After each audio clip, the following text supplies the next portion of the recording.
Hello, everybody, and welcome to the National Press Club. It's good to have you here today. My name is Mark Hamrick. I'm the 104th president of the club. We also like to welcome those of you who are watching us through a web stream today, which we're glad to provide. One of the great lessons that I've learned this year as president regards the important position the National Press Club has in the press freedoms realm. And to be blatantly honest with you, I had no idea just how important that role was here at the club. It is a fact that people from all over the world look to us to advocate in behalf of press freedoms, and we do that in any number of different ways, whether it's hosting World Press Freedom Day, which was held here in the U.S. for the very first time earlier this year, here at the NPC. We also issue statements speaking out on the most critical cases of press freedom of our day, and some of those note very serious violations, and we've done a lot of work in that area this year, and I'm particularly happy that Chloe is here today because she's a member of our Press Freedoms Committee and has been so helpful to all of us. Most of those involve press freedom issues abroad. And here in this country, of course, we hold a special position in the United States because of the remarkable level of transparency and rule of law that we enjoy in the United States. But since we help to set that standard, it's important that we engage in self-examination. And so I'm particularly thankful today that both the Columbia Journalism Review and the Society of Environmental Journalists have brought this discussion to the club. A couple of great thanks that I would like to pass along at this moment. First of all, to our Press Freedoms Committee, which is led by John Donnelly and John Hughes. I see Mr. Hughes is here today to represent that for us. I know that he'll be writing a story for our website and our internal publication as well. I'm grateful to him for that. We'd also like to thank AHCJ President Carolyn Wetzel, who flew in today from Los Angeles. Carolyn, thank you very much. So now I'm pleased to introduce my colleague, many of you may know. Seth Borenstein is the Washington-based science writer for my employer as well, the Associated Press. He's been covering science and environment for more than 20 years. He's a member of the Society of Environmental Journalists Freedom of Information Task Force. Seth is a two-time winner of the Society of Environmental Journalists Beat Reporting Award, a winner of the Scripps Foundation Edward J. Meeman Award for Environmental Reporting. He was part of the Associated Press team covering the BP oil spill that won the George Polk Award. So he works in the trenches, as we all do.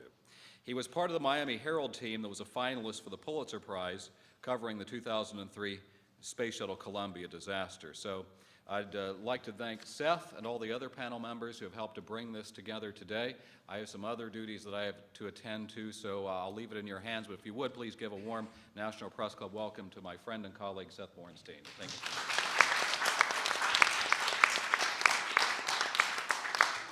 Thank you, and a happy birthday to you, Mark, before you leave. Thank you very much. Earlier, they sang for Mark with Ken Burns. Luckily, we will not do that. You should all be grateful.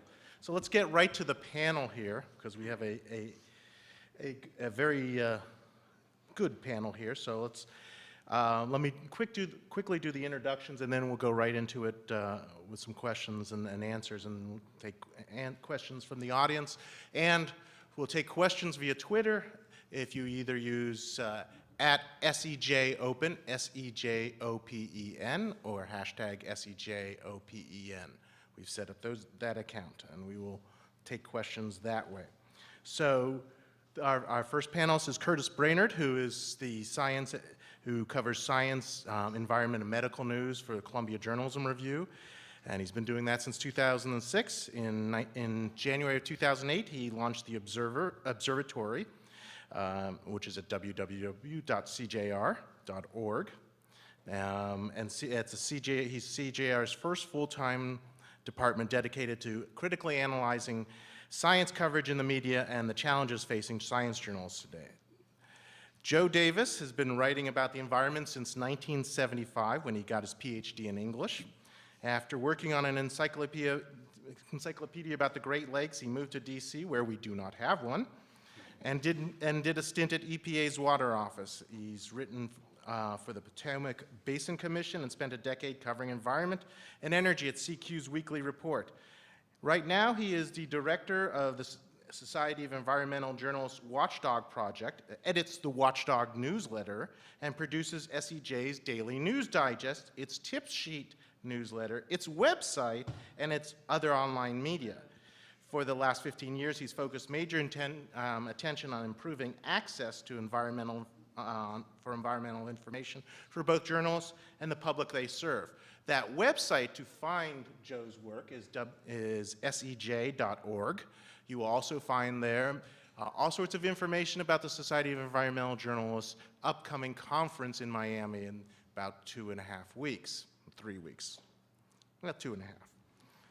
And sitting to his right, Felice Freyer is a medical writer at the Providence Journal. She's been a member of the board of directors of the Association of Healthcare Journalists since 2009, and she chairs AHCJ's Right to Know Committee, which works on federal and state levels to improve reporters' access to information. And now to my left, Darren Samuelson has been Politico's senior energy and environment reporter since June 2010. He spent a decade before that covering climate change, air pollution, and other energy issues for Greenwire and E&E Daily. He's a University of Missouri School of Journalism graduate and originally from South Florida, where we both spent some time there. It's a good place for environmental journalists, or any journalists. All sorts of news. Wait, turn the page to her. To his right, Clotilde Lacose has been working for Reporters Without Borders, which is an international organization defending freedom of information worldwide. She's first based in Paris, when she was in charge of the Internet Freedom Desk, researching and reporting about the mechanisms of online censorship and violations of freedom of information, especially in China, Iran, Egypt, and Thailand. She's now the Washington, D.C. director of the organization, in charge of advocacy and reporting in the United States, and she's about to move to Cambodia at the end of the year. And to her right is Nancy Shute, who is an award-winning journalist who's been a writer and editor for national magazines, a television and radio reporter, an instructor of science writing and multimedia journalism. She is president of the National Association of Science Writers, the world's largest science journalism organization. She contributes to National Public Radio as an on-air reporter and blogger, writes for National Geographic and Scientific American. She served as an assistant managing editor for science and technology at U.S. News and Report and as a senior writer there. And to her right is our representative from the Obama administration. You'll notice it is an empty chair. And just to explain that, I'd like to first turn to Curtis Brainard, who helped organize this. And Curtis, can you explain to us how often you have tried to reach a person from a member of the I would assume we have scores of Obama press officials in this town. I haven't counted, but yes, scores is probably about right. And thank you, Seth, for the introduction. Yeah, I've tried on and off for, let's see, the last month and a half, I would say, which I would consider to be fairly ample notice for any government official to respond. And I concentrated my efforts on the Environmental Protection Agency, the Department of Health and Human Services, and the Office of Science and Technology Policy, because these were three of the organizations that figured prominently in the feature that I wrote for the current issue of our magazine about the frustrations that many science reporters are having with transparency and media access under the Obama administration. And despite my best efforts, which would amount to dozens of emails and phone calls and begging and pleading, all of these officials declined. And I made a last-ditch effort this week to reach out to the White House itself, explaining the situation and the fact that their agencies and departments had declined this invitation, and why I believe that this event was so important to addressing some of these issues in media relations, and never heard back from them. So there you have the empty chair. Now, Joe, having covered many administrations and access issues, I was wondering, is there a symbolism here, you think, in the empty chair? Not in the empty chair, but maybe, if you prefer, but is there a symbolism in the fact that the Obama administration chose not to respond? Well, I think it says a lot about what's going on today and suggest that people who are unhappy with the current administration's policies aren't just imagining things. I think this is an object lesson. I don't think, I have gone back a few administrations. I like to think that it's not a Republican or Democrat thing. For my money, other people your mileage may vary, but one of the best press secretaries that EPA ever had was Marlin Fitzwater during the Reagan administration. And he went on to glory, of course, as the White House press secretary. But his method of operation was, connect with people, sometimes on background, but don't run away, run forward. And I think that worked for him. So it's not just this administration, though. I think the last administration has set a high water mark in some areas. Well, Felice, healthcare journals have had some issues. Can you explain some of the issues that your organization and you personally may have had with the access? Most of our members live outside of DC, so we have to, we're calling in. Is that better? Thank you. I feel like I'm here representing the outside the Beltway crowd, because that's who, we have many members inside, but we also have probably many more outside, and that's where I'm coming from. And we have to call this huge bureaucracy where we may not know who we need to speak to, and we call a press office, and oftentimes it's like just dropping a stone into a deep, deep well, and nothing happens. You don't even hear it land. People repeatedly report that they just don't get an answer, or they get an answer and it's like a week later, and they're going, wait, I work for a daily newspaper. What are you thinking? What good is that? Or they need to speak to somebody and have a conversation with somebody, and all they get is a scripted statement. But I'm not sure that I would, this goes back a long way. This didn't start with Obama. And in the case of the Obama administration, I mean, we've been able to at least talk to, we've had some very productive conversations with the Assistant Secretary of Public Affairs, Richard Sorian. And I'm hearing, I can't measure it in any way, but I'm constantly asking our members for input, and I'm hearing some people saying, like I have one right here, she says, hey, I got an interview with the CDC, it was arranged in 3 hours, and then there's like 12 exclamation points after it. So it may be getting better. Well, Nancy, I know you've had contact recently with Health and Human Services about access issues. Can you explain to us what you're finding? Sure, Seth. I mean, I'm president of the National Association of Science Writers, but also a SEG and AHCJ member. But this is something that has been an issue for NASW really for decades. I remember we were trying to work on this way back with Bush 1, and it seems that, with every new administration, we go back through this again. And I think a lot of us naively thought when the Obama administration came in with this big push for transparency 2.0, open access to government databases, open access to government-generated science, that this would make us easier for all of us to do our jobs. And I think we quickly realized how naive we were. We've been pushing on this with HHS, and so many of our members cover the many different institutes and agencies that are under HHS. And like Felice, we're having the same issues that, you call a scientist, they say you have to go and get clearance through the main office at HHS, days, weeks go by, nothing happens, there goes your story.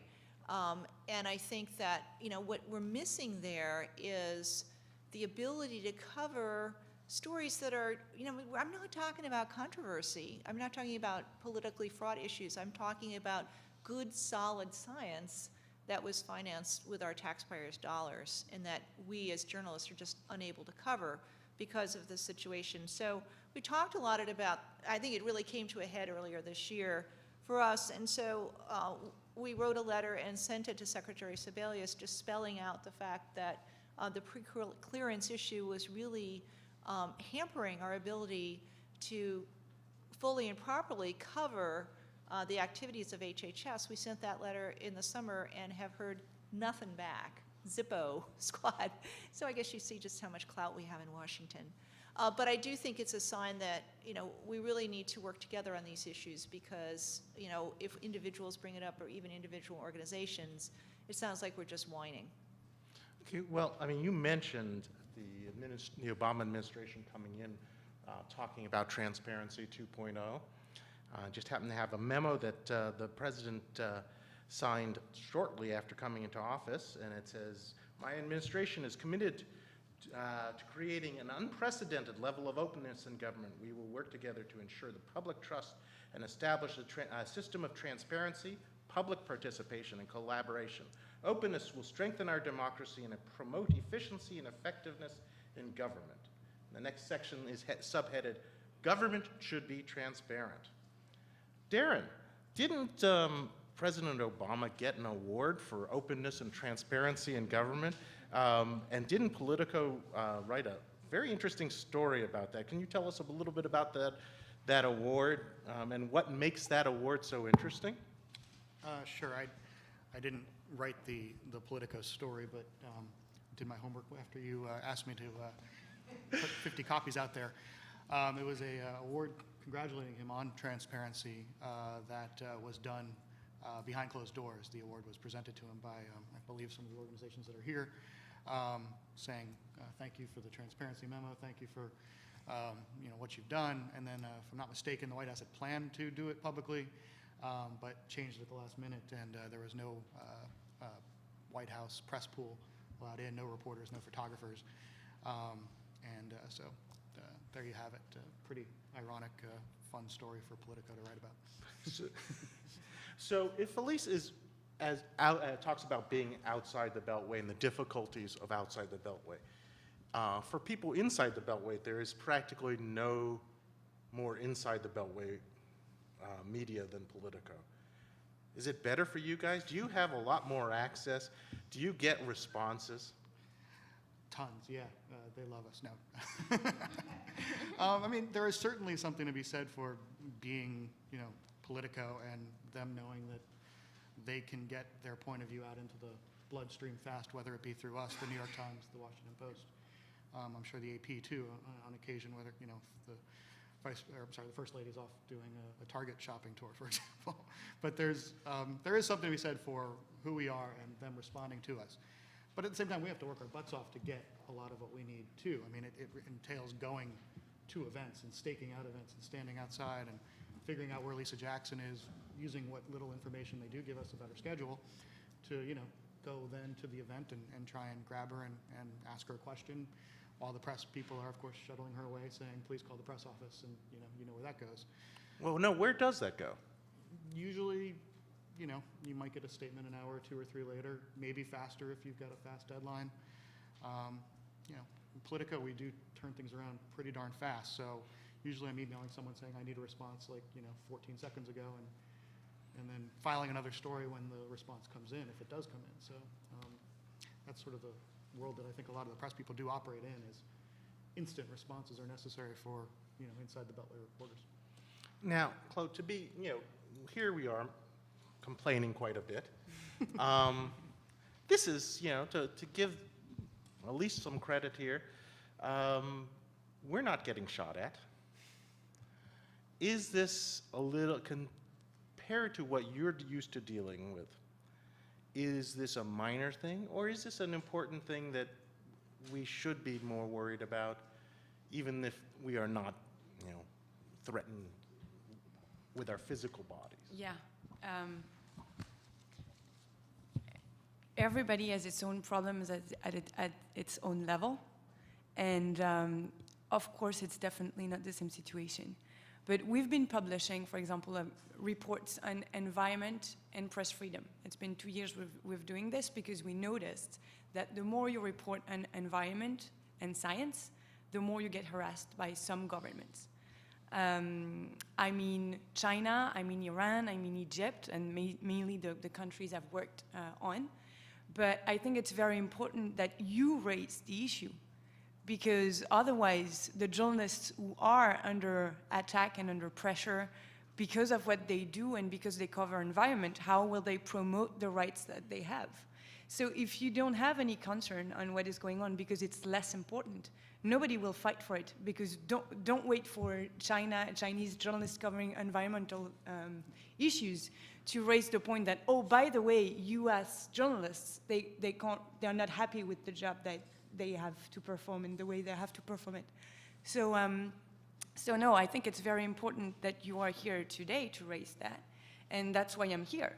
It's also to tell my organization and to tell our audience that this is also a concern in the US, because, for example, we release that index every year. The US is at the 20th rank among 178 countries.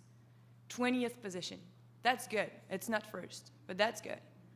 Who's ahead of us? And Scandinavian countries. Don't worry about the UK. It's not ahead of you. and France is also 44th, for example. But one of the main concerns that we have when it comes to the US, it's definitely access to information. It's definitely one of them. So if you had to choose a country to use as an example for access to information, especially science, environment, healthcare information, what is there a particular Scandinavian country or another country? Who was number one in terms of access? Denmark. Yeah, and but Scandinavian countries are really, really good at this, and they even have laws that are ahead of anything you can imagine. And does it hurt the governments there to be open and transparent? Well, the law passed, so it's there. But now we have to see how it is implemented and what kind of problems it can create, because it's very recent. Okay, now we're going to move to a lightning round. I'm going to ask each of you here to go on a 1 to 10 scale.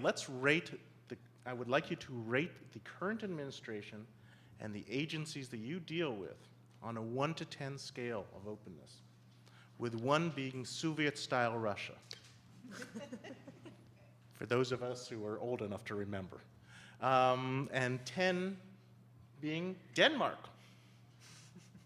So, Curtis, you actually, surveyed people, so you've got a head start here. So you go ahead, and why don't you tell us your numbers? Just get in here. So this was one of the things that we wanted to do with this piece that I just wrote for CJR. As Nancy mentioned, it can seem a bit at times like journalists are just out there graping, and that most of their complaints amount to sour grapes when they've been shunned by one government official or another. Of course, I had started hearing these kinds of complaints from nearly every corner of the science writing realm, which is why I undertook this project. But what we really wanted to do at CJR was go beyond this anecdotal evidence. So we teamed up with ProPublica, one of the country's leading investigative news outlets, and launched a survey of reporters from the National Association of Science Writers, the Association of Healthcare Journalists, Society of Environmental Journalists, and reporters within investigative reporters and editors who had self-identified as working in some realm of the sciences. And what we did find was that, contrary to the anecdotal information, the roughly 400 journalists that responded did see a very marginal amount of improvement under the Obama administration.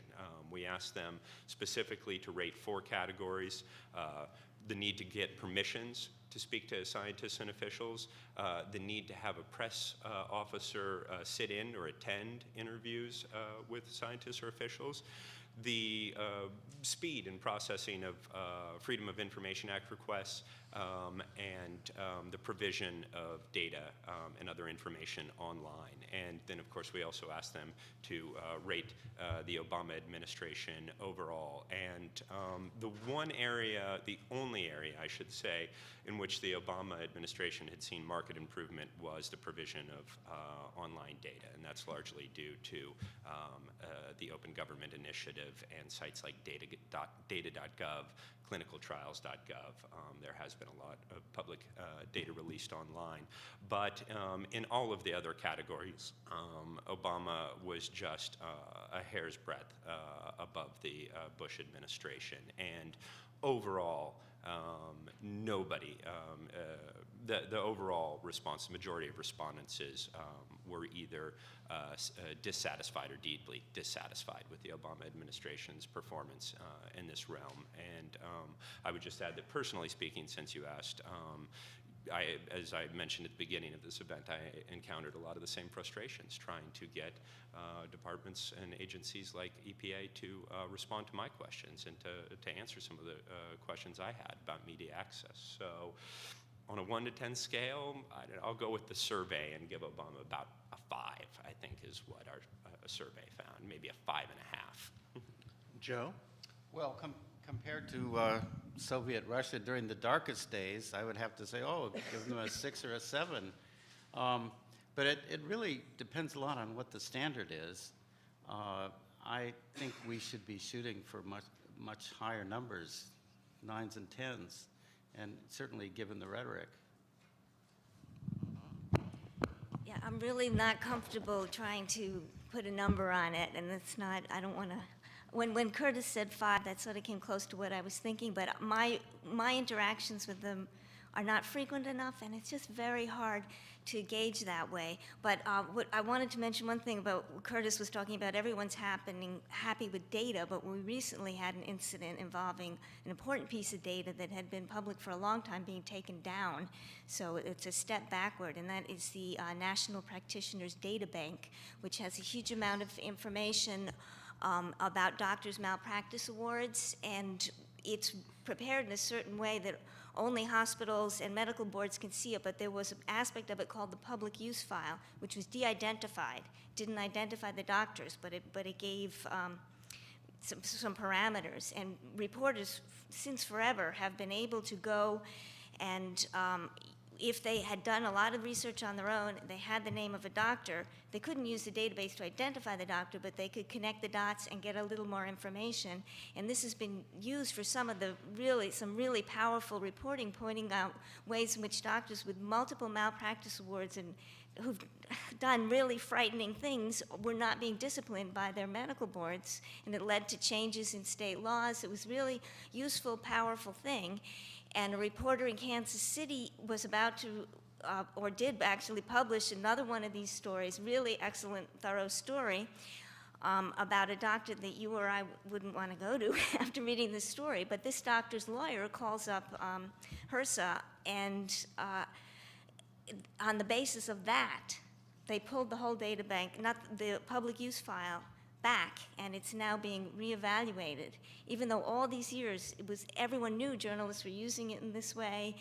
People at the data bank had even been interviewed for stories about it. One lawyer for one doctor calls, and they take it down. And we recently heard from the person who actually created the data bank, who no longer works there, saying this is not, they don't understand. The person who created the public use file saying that that's not a proper interpretation of the law. So that's an example. Data is great. Data, we're also happy to see data, but data can disappear. In terms of that data bank, is HHS taking public comment on that, or is this something that they're just doing without alerting people and just doing They didn't tell anybody. They took it down September 1st, and we didn't find out about it until I think it was a week or two later. They just took it down. And they're getting, whether they're asking for it or not, they're getting plenty of feedback. I mean, we wrote to them, we wrote to Kathleen Sebelius. It's really, there's been several, maybe a dozen news articles and editorials about this, so. And their responses? Their response is that they're evaluating it, and that if people want to people can submit a request to see the data, and they will evaluate the worthiness of your request, which is like, now reporters, something reporters don't really welcome. So that's a scary idea too. They also threatened to fine the Kansas City Star reporter, saying, and they're saying that people are manipulating the data in order to get the names of doctors, and that's not correct. You can't get the name of a doctor from this data bank. You can only get more information if you already know what you're looking for. And so thankfully, the Kansas City Star went ahead with the story anyway, but the fact that the letter even went out is very unnerving to a lot of us. Yeah. I just want to follow up quickly. It may be incomplete to ask only the question of what's the Obama administration doing. They may have been sincere, if perhaps naive, when they came into office saying that we're going to be open, because what they came up against was entrenched interests at the agency, lots of entrenched economic interests in the corporate world and the lobby groups. And this is an example of how government ends up working to protect secrecy for reasons other than its own. In other words, they're doing it defensively, and they're, whether it's confidential business information or privacy or libel, there's lots of other things. And there are lots of high-priced lawyers very close to here who are working hard to bend the Obama administration in another direction, even if it wants to be open. And I think that's part of what we're seeing in the failure to realize the initial high, lofty goals. Well, is there any one particular organization or two or three organizations that are pressuring the administration more than others? Well, I just have to mention OMB because that is the administration.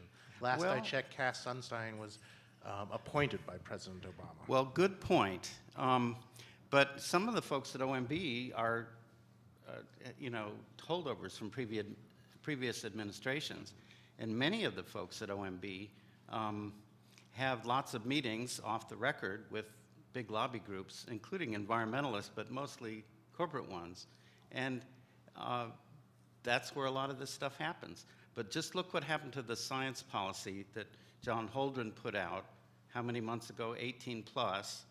And he did his job in about 3 months, and then another year or more was spent with OMB sitting on that. And on whose behalf were they doing that? Well, some of the agencies, like especially DOD, but also some of the economic interests. For example, I might mention the chemical industry, common on my beat, has been pretty forceful in its effort to restrict public access to information. And I don't mean to harp here for one, but continuing on OMB for 1 second. Yeah. During the Bush administration, the last Bush administration, John Graham, when he was director of the Office of Information Regulatory Analysis, OIRA, OIRA, did do one thing that was very open. He posted records of all his meetings, who met with him. Has that continued under this administration? Well, it has, and we get good stories out of it. Mm-hmm. And you got to give Clinton, because I think the Clinton administration published the original order requiring that, but it was continued under Bush. And good reporters look at that list, and you can see on August 16th, OMB officials met with X, Y, and Z utility officials, but Daley was also there, Cass Sunstein was also there, and within a week or however much time, they rescinded the EPA's determination on the smog rule, the smog standard, the air quality standard.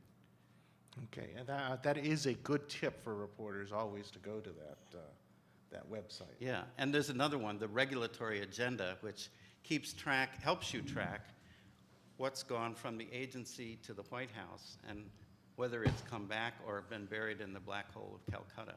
Yeah, OMB is often less reported on than it should be, especially in the science and environment field, correct?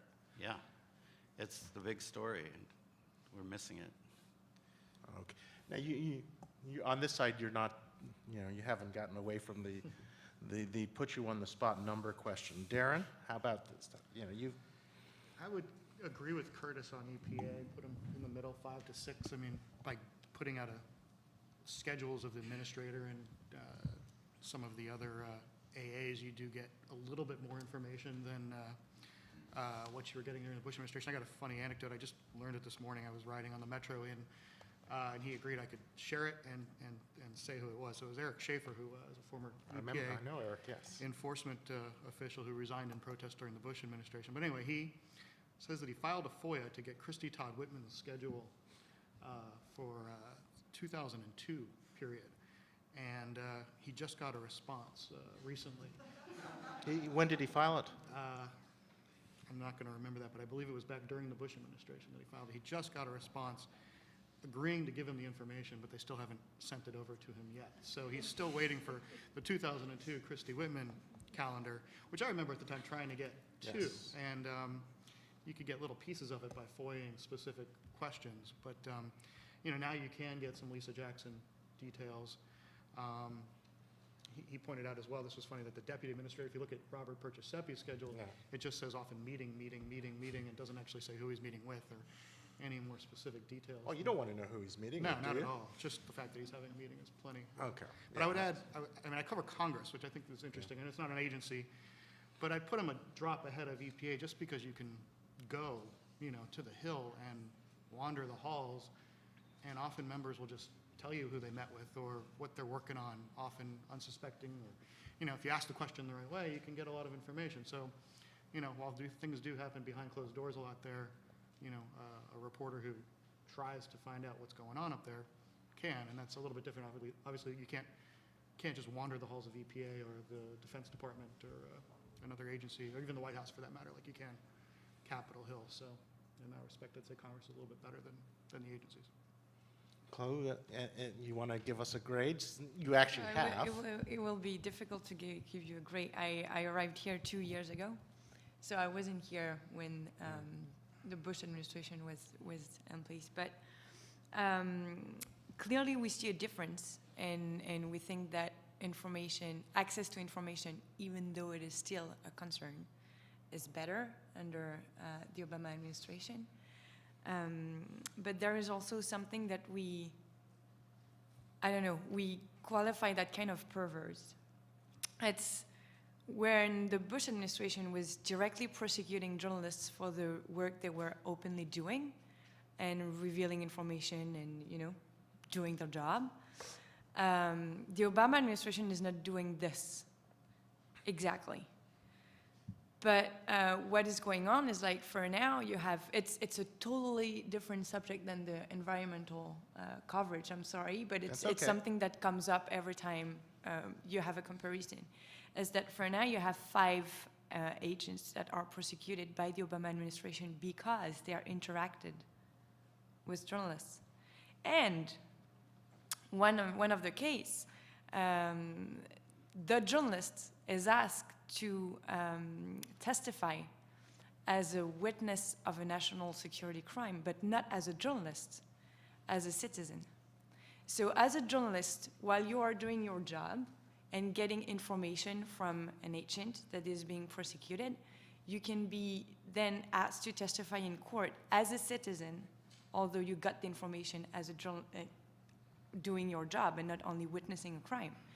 And so this is, to us, this is one of the question that is really important under the Obama administration, is like promoting openness, and especially abroad, by signing the Daniel Pearl's Act, for example, where the State Department would have to assess the situation of press freedom in every single country but the US, because it's not their portfolio, and not really taking care about a letter that is sent, or not even answering to a letter that is sent on domestic issues. And so to us, there is a huge difference on what is going on abroad and what's going on domestically. Thank you. Nancy. Hi there. I was thinking too about the scale. I worked in the Soviet Union, and boy, compared to them, we're doing great, you know? We give the Big Ten. But then I think, you know, come on. I mean, this is the United States. And as Chloe pointed out, you know, we're setting some pretty high standards for the rest of the world, and we should. You know, we should apply those same standards to ourselves. And even just going back, this was at the beginning of Obama, which seems so long ago now. But this was John Holdren, the White House science advisor, with his guidance that went out to all the departments. Federal scientists may speak to the media and the public about science and technological matters based on their official work, with appropriate coordination with their immediate supervisor in the Public Affairs Office. Well, that sounds fair enough, right? In no circumstance may public affairs officers ask or direct federal scientists to alter scientific findings. Big issue in the Bush administration.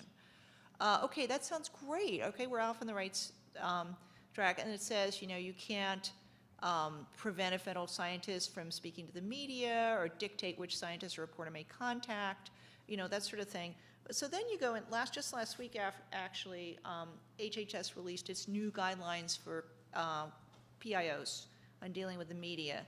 In keeping with the desire for a culture of openness, HHS employees may, consistent with this public policy, speak to members of the press about their work. Okay, well that sounds great. That sounds like it's of a piece with Holdren. And then it says, in order to make certain we provide the media with the best possible service and information in a timely fashion, is it important that relevant agency public affairs officers be notified of all media calls and contacts that the reporters receive. You know, the public affairs officer should coordinate media requests to ensure they receive requested information within the deadline. Okay, now that sounds really reasonable, right? And that's the way a PIO office should work. They're going to help the reporter, help the scientist, make this process work really smoothly, as quickly as possible, with the least amount of friction. But the devil is really in the details, because what we see happening over and over again with HHS is that you might go to like an institute at NIH. You contact the scientist, they've got a paper out, great, we'll clear it through the press office at that particular institute. But then, instead of the press office there being able to say, okay, great, you can talk to him at 2:30, it gets knocked back down to HHS downtown at Sibelius, and then you end up in this black hole for something that should never require that level of review. And I think it's both the fact that this multi-level review impedes the reporting process, but it also raises this really real question is, you know, why is the political office involved, and what kind of political decisions are being made over the fact that I did or did not get that interview? So based on that, based that we are in fact the United States of America, you know, I think, you know, this is like a 4. We could do a lot better, particularly since other agencies have made so many strides since the days of Bush 2. Well, let's go on to the direct access to federal employees and scientists, which has been an issue for several administrations. But I'd like to ask everyone here, have you had any difficulty directly accessing an agency official, a scientist or some program manager, not a public affairs person, who in the past you could access, and now you either have to go through all sorts of hoops in public affairs or can't even do that? I mean, just from my personal example, I will tell you that I've been having trouble with NASA, which used to be very good about this, and now they're still pretty good, but there's 1 or 2 things that are happening now that weren't happening before in terms of direct access. People I would call up and say, no, now you have to go through public affairs. Is that happening to other people here? Are you finding people suddenly can't talk anymore without going first through public affairs? Darren, you're nodding. It's always been, I think, that way. I mean, I maybe had, I don't know that it's changed all that much. Maybe I wasn't supposed to be talking to them in the last administration, but they would talk to me because they wanted things out. Not necessarily for the record would I be talking to these people, but, you know, and then I guess, speaking very generally, I mean, I think people maybe in certain agencies might have thought that things were going to be different, and so follow the company line and don't talk now. But you know, it's certainly not any easier to get someone on the phone who you need quickly within an agency. I think that it's just always been difficult. It probably will remain difficult. That is the protocol that they have at, you know, these agencies. Again, I guess if you grant levels of anonymity, you're more likely to get someone to talk. But then you run into questions of how much you can do that, and et cetera. So it's a challenge. Joe or Felice? You go ahead if you have something. I I think you'd be hard-pressed to find a reporter who hasn't had difficulty getting through to speak to an expert in it, but it isn't something that suddenly happened. This has been going on for a long time. And it all has to do, I wasn't there, but I read that the Obama campaign was not especially media-friendly. It was very tightly controlled, very message-obsessed. That's what I've read. And so I'm guessing while the rest of us are surprised and disappointed, people who worked on the campaign aren't, because there's still a great need to control what gets out. The media officials want to know who's saying what to the media. And some of it is just practical considerations. There has to be some coordination, and these people are busy and they can't spend the whole day answering calls from the press. But some of it seems to be trying to, at the very least, keep an eye on what they're saying and make sure they know that eye is going on it. And it seems to be, my concern is that it may be applied just too broadly to things that aren't political or controversial. And I just want to give an example. Way back in the 90s, I was doing a story about a woman who had invasive breast cancer and wanted to get a bone marrow transplant, which was all the rage then, and her insurance company wouldn't pay for it. And I just wanted somebody to arbitrate. I'm hearing arguments on both sides. And I called the NCI, and very quickly they put me in touch with a breast cancer researcher at the NCI who said, the bone marrow transplant is not going to help this woman. And just to have somebody, a knowledgeable scientist, a physician in the federal government, to say that enhanced my story so much, and there was nothing political. And that kind of thing has gotten increasingly difficult, and that's what we're really working now to try to improve. Joe? I've heard examples secondhand in the last month or two of EPA scientists being told by the minders, oh, well, you can't answer that question. And that's not new, but it's not better either. Curtis? So, I haven't had this experience personally, but certainly encountered it in the course of my reporting for this article for the magazine, where a reporter has once had access to certain officials or to a certain agency, which was subsequently rescinded. One of these examples doesn't deal with the Obama administration, but it's worth mentioning. It happened under Bush, and it is worth mentioning that sometimes this does happen overnight. And September 11th was the prime example. And one of the sources I interviewed for this piece, who unfortunately I didn't get to quote, is Maren McKenna, a terrific epidemiology reporter who used to be a daily beat reporter for the Atlanta Journal-Constitution, covering the Centers for Disease Control and Prevention, probably the most knowledgeable reporter covering that agency. Back in the day. She's still, now she's a freelancer and writes for Wired and other places, but she told me a fascinating story about how all throughout the 90s, she worked hard to cultivate these relationships with people deep inside the CDC. And, she said it used to be she could just drive up. There was even a parking space for the press out in front of the building. She could wander in, get the weekly briefing, wander right back out. She liked to have the hard copy. And then after September 11th, and on top of that, the anthrax scares of 2001, they just shut down on her. And people that she used to be able to get in touch with freely, she had to arrange interviews through the press office and jump through hoops, and it became a real problem.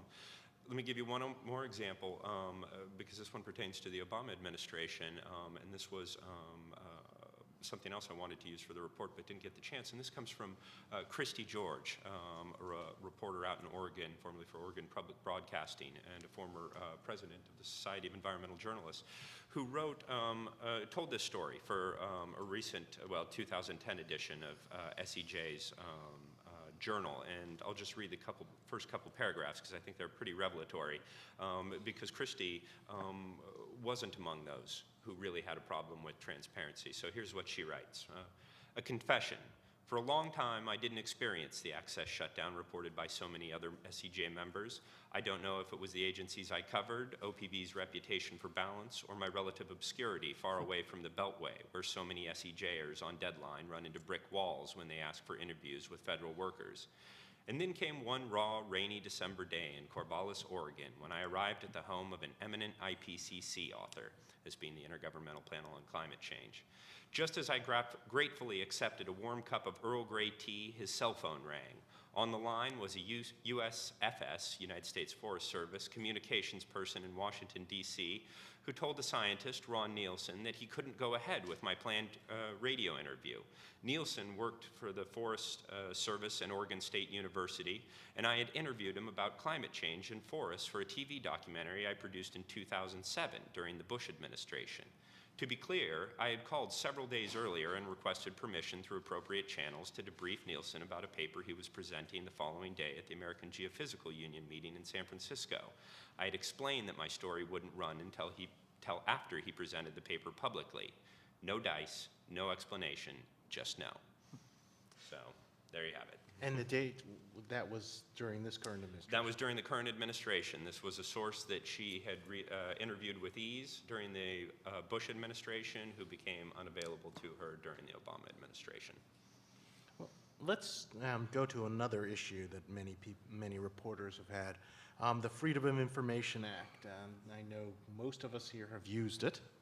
And just to introduce this, I fortunately got an email last week on a Freedom of Information Act saying that my request to the EPA's Freedom of Information Act will be finished, I believe, let's see, the date says in December 6, 2011.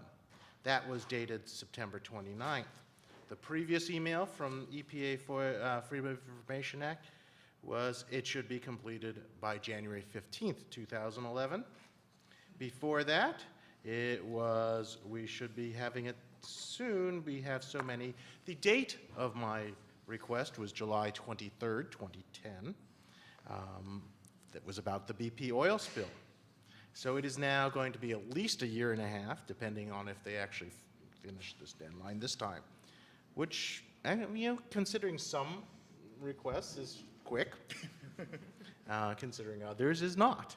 So going through, let's start with Nancy. Your Freedom of Information Act requests, are they? How quickly are they getting responded to? Is it better than the previous administration? Worse? About the same? I have not filed anything recently, so I don't have a wonderful, record of foot dragging that I can report like that. But I would say that my sense with Bush 1 that was much worse. And I would expect it to get marginally better, but again, this has been a problem for so long. And I think it's particularly true with the agencies that, I think Felice made a really good point. When you start working with an agency that deals with corporations, where they're deeply embedded in the agency, it seems to be much harder to pry that data out. I've had real problems with the Federal Trade Commission, getting information about, advertising of drugs and devices, things like that. The packet, this dog-eared FOIA request packet shows up 3 years after you requested and 2.5 years after you did your story. I think, FDA is another big problem. And so it seems like, anytime you're trying to get data that is in any way linked to corporations and regulation of products that tend to make a lot of money, it seems to be just a lot harder to get that stuff shaken loose. I don't know if others have that same experience. And actually, to be fair, let me give you one example of an agency I think does do Freedom of Information Act requests fairly rapidly, at least by government standards, is NASA. If you have an opportunity to file a Freedom of Information Act request in NASA, they are far faster than other agencies I've dealt with. But you have to be looking for something in NASA. By the way, the Society of Environmental Journals on occasion has something called FOIA Fridays, where we encourage reporters to exercise their Freedom of Information Act rights and letter writing skills. You just like any muscle, you'll lose it if you don't use it. And just the first Friday of every month, we encourage members to file a Freedom of Information Act request. Darren, how's your FOIA track record?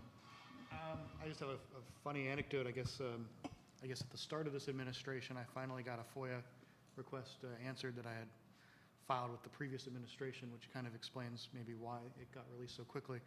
It was for the endangerment finding that the famous email that EPA had sent to OMB to be reviewed, declaring that greenhouse gases were, I believe the Bush administration had not determined that they were a threat to public health. It was just public welfare was the furthest that they went. And we learned about the email. The Senator Boxer got to go look at it. I remember Ed Markey got to go look at the actual endangerment finding. They were allowed to release excerpts of it, but they weren't allowed to release the whole document because they never were allowed to take it out of the room or photocopy it. So I FOIA'd it at like 7 different places trying to find out where it was, EPA, OMB, CEQ. No one had it during the Bush administration, and then I think it was denied right at the very end. And like within a week or 2 or 3 of the new administration, they granted me the endangerment finding. I think they leaked it to you guys, though, before they put it to me at Greenwire, if I'm not mistaken, which was frustrating. But it got out there, and the document showed that, you know, the Bush administration had made this determination. And then, of course, Obama went ahead and did it, too, with the added piece on public health. So, you know, to show that I think politically it was certainly in their best interest to be releasing the Bush document to give them a little bit of cover, as they've, of course, now, 3 years later, experienced all sorts of pain for making that decision. That's probably my favorite FOIA story of this administration. It was early on. I'm sure others have more recent experiences. Well, Chloe, how to bring this broader and look at not just one administration versus the other, how is the Freedom of Information Act procedure and just the law here compared to other nations? Are reporters at other nations able to get documents they request like this way? Do they get it faster? Did they get it slower? Do they not get it at all? Well, unfortunately, I can't tell you for like how it's going on worldwide on that question, but I can tell you as having been a reporter in France. And there is something about, you know, like just, you were talking about accessing people directly, for example. Yes. I share office space with the Agence France Presse, which is the French press agency here in Washington. And they have American reporters, but they also have French reporters coming from Paris. And the first thing that it's obvious to them, it's like when US reporters are telling me it's difficult to get to the people we used to talk to. And when we do, it's difficult for them to speak. Well, the French reporters are telling me it's difficult to get to them, but wow, they answer. So it's basically, it's very different, the way you actually have a way of requesting those documents.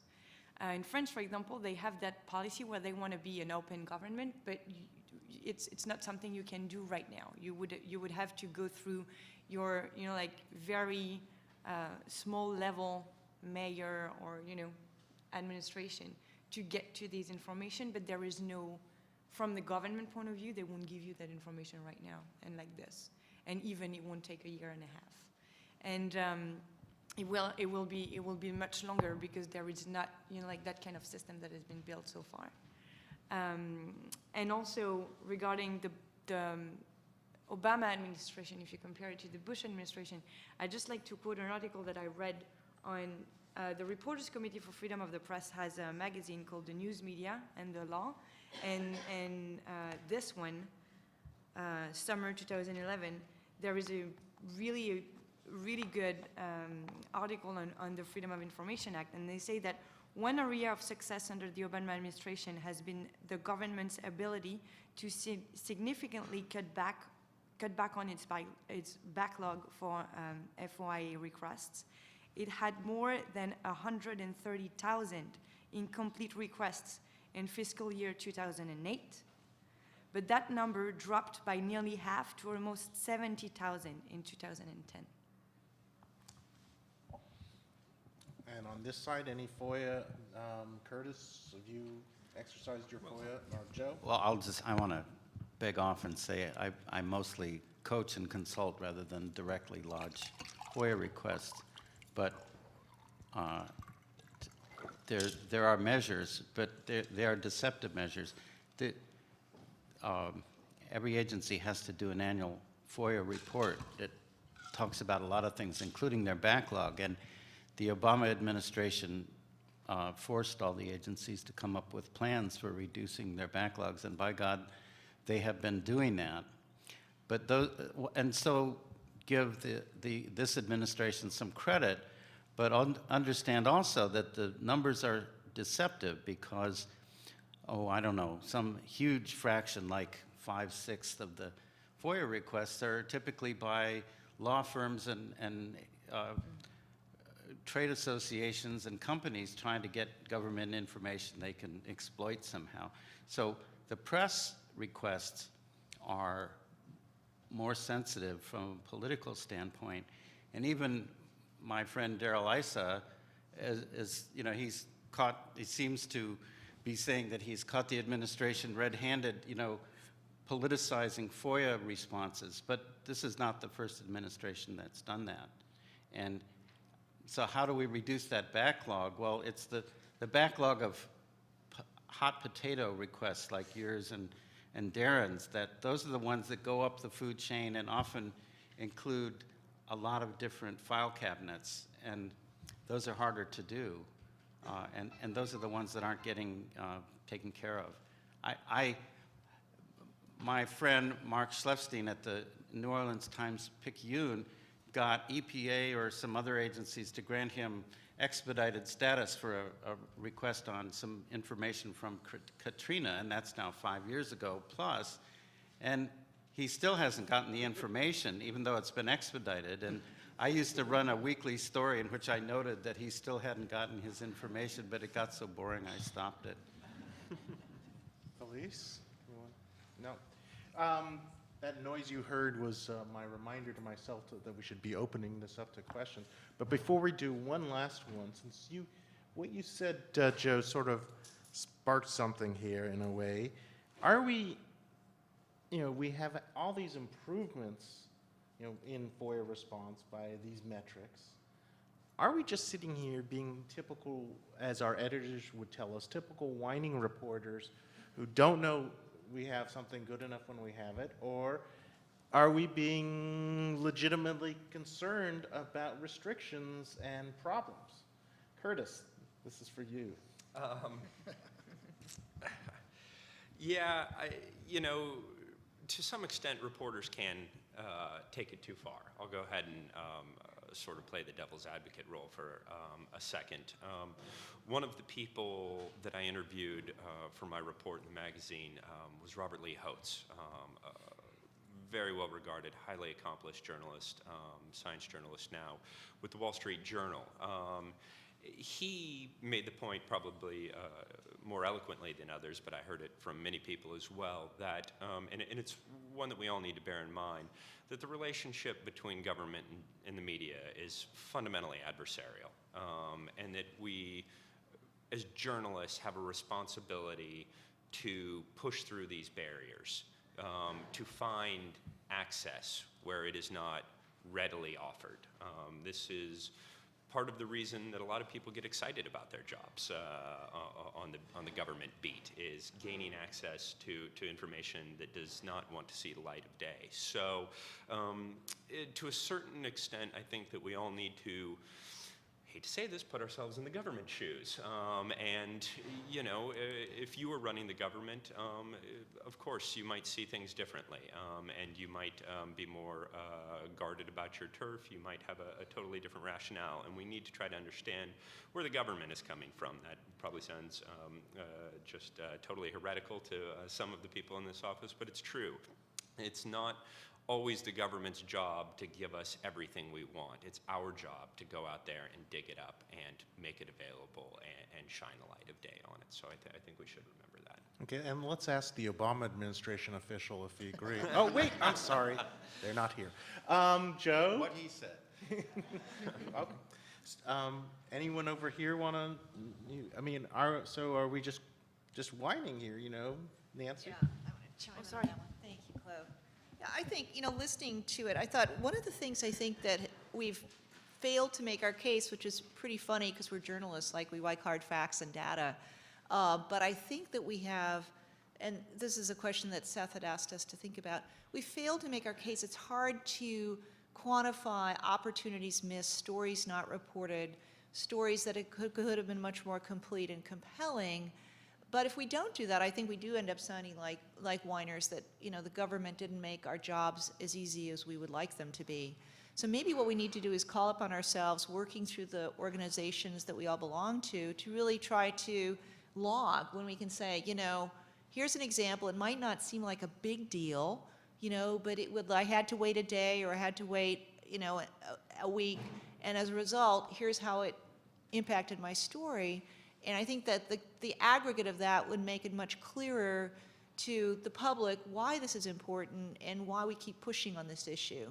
And perhaps make it easier to make our case to the administration too. It's my hope. I mean, don't we log other things?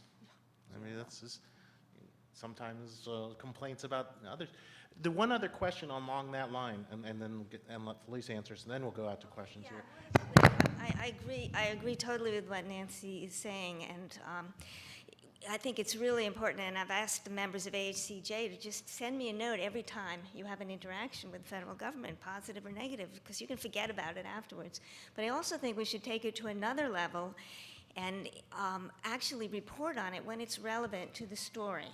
Because I don't think, you know, it's true, people do not want to hear reporters whine, and reporters do whine, and they don't feel sorry for us ever. So if it's just going to be how bad you feel about how difficult they made it, then don't put it in. But if a failure to get a response from the government means that your story isn't as good as it could have been, you need to make that clear. And if it took, you know, I think it's not just so-and-so had no comment, but after repeated inquiries over a period of a week, the FDA failed to answer or declined to answer any questions. You know, be very explicit about what the difficulties are that you're facing. And there are some people, too, on the issue of having interviews attended or monitored who feel it's relevant to include that in their story as well, that this interview was conducted with somebody listening in. That's something to think about. It doesn't work always, but I think we need to really demonstrate to the public how this affects how much information, how well they understand the issues. And in other words, we should be as transparent as we're asking others to be in a way. Now, in terms of that, instead of just saying repeated requests, I don't know about you, but I log my requests and how many times I've had to request and when they haven't answered. And so I will say 3, you know, usually that gets edited out, but I tend to do that. All right, so now it is time to take some questions. Before I do take questions, a couple quick things. If you're watching via the web, you can send a question in either at SCJ Open or # SCJ Open, and we'll get it that way on Twitter. And if you're asking questions here, speak loudly, and then I will have to repeat it. So let's start over here on this side. I'm Josh Shema, I'm the lead officer for engineering at NSF, and I came here to learn. I wanted to know what would be some good best practices. And I know, I want to phrase this the right way. I love and support the state. I'm a member of NASW, I'm a member of the DC Science Writers, and proudly consider myself a science writer more than anything else. But I've heard today a lot of anecdotal evidence and a lot of anecdotal evidence that spans agencies and sometimes is secondhand. And I'd really like to know what can I take back that will actually improve your experience. FOIA is a separate thing, that's a legal thing, I can't really do much about that. But for example, I didn't know about the issue with having somebody sit in on an interview being such a crisis. I actually rarely sit on interviews, I find it to be a pain in the butt. And I find that it obviously is not something you guys appreciate. But I didn't know that actually sitting in, which usually is when somebody requests it, that would check me off on a box as being something detrimental to the experience. So are there some things, some bullets that you can give us to take back to actually pass along to colleagues in these agencies? Because we're not just one unit. I mean, you guys know as well as anybody, there are dozens of entities out there that are the federal government. And just repeating for the web audience, request from a public affairs official, science writer at the National Science Foundation, which, to be honest, I've never had any troubles with. But you've got a different purview than many agencies. How this is very anecdotal, and to be honest, as a science writer, you're right, this is so anecdotal, I wouldn't be able to write a story about it. Curtis tried to and did put some numbers here, but it's still a survey. So he's asking for bullet points to take home for a public affairs officer. And this is exactly what we should be doing, and if we had someone in that seat, we would be doing. So let's start with Nancy. Let's offer this gentleman some advice. Yeah, I think for me, one of the key things is speed, because we're all operating in a 24/7 news operation now, and I think a lot of things fall through the crack because of this multiple clearance issue, that, perhaps there's no evil intent, but the effect is the same. So, if maybe going up through channels and saying, we seem to be missing some good opportunities for stories here just because our clearance time is not as fast as we would like, that would be my suggestion. Let's keep going down the aisle here. I don't know how you would feel about this and how often you meet with reporters, but just organize one meeting and you just see who showed up, why, and how they are comfortable with what's going on, and try to follow up I don't know how you can do it, and every 6 months, I don't know. I would just echo what has already been said, that speed is probably the most important thing, that you get a request, and it has to go up the food chain, make that clear quickly that a reporter's on deadline, and if you're not going to respond, we're going to move on without you. And, that's just the way it is. And as we go further Yeah. along, I want to add that different administrations have different leaders in their communications offices, and some are political ponies, some have no clue what science writing is about, some have no clue what reporting is about. I'm fortunate that I'm in an office where we do have a lot of experience in center. So that may be something that carries forward is, particularly if you have a lot of delays, it may be going through a lot of food chains that it doesn't have to. And sometimes there may be somebody who is more experienced as a science writer in that office who can help navigate it through. Okay, and let me interject as a moderator here, use that prerogative. In addition to speed, I think you've gotten that message. Speed is of the essence. Openness in terms of, if you don't know the answer, you can't find the answer, tell us that. If you know the answer but can't tell us for national security reasons, for political reasons, out of pure cussedness, for whatever reasons, tell us why you can't tell us that. And then this goes into one of our Twitter questions, which is talking about, I've also heard that EPA scientists ask public information officers to keep the press away. Is there any evidence of this? So in your point, for example, if you have a scientist who says, oh God, I'm too afraid of the press, I don't want to talk to them. As a science writer, I could tell you that happens a lot without the PIO interaction. There are people who are not used to dealing with the press and are afraid of us. There's no need to be afraid of us. I don't bite. None of us here bite too much. Tell us that. Let us make our case. I'm more than happy to send an email. Maybe even if it's someone who has been burned by the press in the past, we're not the same person that burned you. It's sort of, the example I like to use is if your first true love ended in heartbreak, you don't stop looking. We're not all the same. So now let's continue. Curtis. So I would just add to the point that others have made about the speed of processing. From what I've seen, I think it helps, given the kind of wild world of new media today, to have a sort of triage system in place so your press officers can quickly filter requests coming in from various types of media outlets. This is something that's really frustrating. A lot of the public affairs officers that I've talked to is they often don't know how to make heads or tails of who is calling them these days, with so many blogs and new media websites popping up on an almost weekly basis. It's a difficult job, and I do want to make the point that by saying this, I don't mean that there should be a policy in place that somehow excludes bloggers or new media entrepreneurs. In fact, I think your policy has to figure out a good way to include them, while at the same time, when necessary, giving some priority to larger outlets. Clearly, the government wants to work with those outlets that are going to reach the most amount of people, and that's totally reasonable. But there has to be that system in place for your officers. Also, I don't want to perhaps co-opt what Felice might say, but having, because she and the Association of Healthcare Journalists have worked hard for this with HHS, having a list of media contacts throughout your department or agency available online, somewhere conspicuous, is absolutely essential. It will save your agency time and money. It will save journalists time and money. With their cell phone numbers. Preferably with their cell phone numbers and email addresses. Wait, and if I can interject one. Yes, I totally agree as a member of the Associated Press, the world's largest news gathering organization, that you should go more for larger organizations first. Failing that, I think you go by alphabetical order in terms of news organizations. And reporters. And reporters too, yes, by last name. Well, I'm glad that all these other people said speed is number one.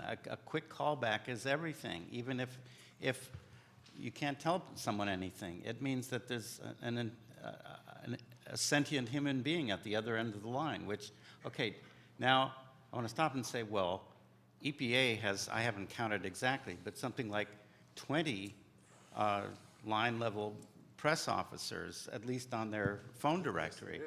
They are well-staffed. And even if they've got a half a dozen bloggers calling them, and as well as the AP, they should be able to answer all of those calls in 20 minutes. That's not too much to ask. The news cycle is actually faster than 20 minutes now. Stuff goes out on Twitter in 5 minutes. You mean the EPA should be faster than Domino's? Yes. And if they don't deliver their PIO in 20 minutes, you should get a refund. So that's key, but speed is really a surrogate for other things, such as clearance and getting the desk statement written so that the press officer can drone it to the reporter or email it to the reporter. So it's really a sign that the question that the reporter has lodged is either being ignored because everyone's out to lunch. I don't altogether believe that. Or it's going up the chain politically, and people are checking off to see, is this sensitive and what should we say or not say? And anyway, as far as NSF goes, NSF is probably pretty good compared to a lot of them. And the difference is between a pure science agency and an agency where science and policy and regulatory decisions are mixed. And that's why we have trouble at FDA and EPA, but maybe not so much with the U.S. Geological Survey, which is pure science and does a great job. And that was one of the questions I wanted to ask later. USGS, I cannot say enough about USGS in terms of media callbacks, media accessibility. This is, if you want to look on how things are done right, I would contact the people at USGS. And it was very interesting during the oil spill because USGS had a tiny bit role in there. And those of us who like using USGS, which is almost everyone, we were getting frustrated because they were being big-footed by their sister agencies. Felice. All right. I agree with everything said so far, but I would add, I think you need to understand the importance of a conversation, and that means many things. One is when a reporter calls you, you want to understand what the reporter is looking for, but you don't want to shoot off an email saying, send me your questions. You don't want to do it in a way that's overly intrusive, that seems to be directing what the reporter is doing or assuming things about it. I've had people say, so what's your slant? You know, before I've even begun, which is just, it's just insulting. So but you do need to, in order to be able to get the person what they want, you need to understand. So that's why call back right away, tell me a little bit more about the context, and I have no problem telling people why I decided to look into this and generally what I'm going for and what I don't know and do know about where I'm headed with it. And then, you know, and try to avoid these scripted responses. Try to avoid, oh yeah, send me your questions and we'll send you one sentence answers to the questions, because then there's always going to be more questions that come after, and the whole process takes so much longer. And we, you know, one of the things is this empty chair to Nancy's left is exactly the wrong thing to do. What you have done by coming here is the right thing to do. Come and get to know the people on your beat who you interact with. You'll find we're not monsters. Come to NASW conferences. If you're in the environment field, come to Miami in the third week of October at the SEJ conference. Go to the AHCJ conferences, wherever that is. It's in Atlanta. I mean, it is when you get us, when we get you and you get us The next one. in a non-confrontational position, things go a lot better. Nancy, you had some more. I'd really like to add on one more thing about PIO land. And I think anybody at this table would say that a good PIO is worth their weight in gold and then some. So thank you, PIOs. But I've noticed something recently, and this is, you know, kind of like a special circle of hell. I was doing a vaccine story for NPR right when the whole Rick Perry HPV thing blew up. And I requested an interview with a senior CDC official. It took a while, but I got it. Okay, great. So I got my person. And then when I actually interviewed that person, it was taped for on air, that they had been so media managed by whomever that what that person said was unusable on the air. I mean, it didn't even approach English.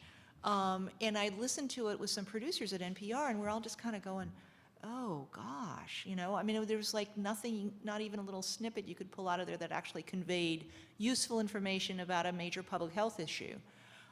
So I think there's also the question of, oh yeah, maybe you're making your person accessible, but maybe they've been, you know, message managed to the point where it's pointless. And not only are you wasting their time, but that quote or that clip is probably not going to end up in the story because there's no there. And I don't know if anybody else has had that experience, but it seems to be getting worse, particularly if you're dealing with TV or radio where people worry about this actually being recorded and YouTubeable. I don't know.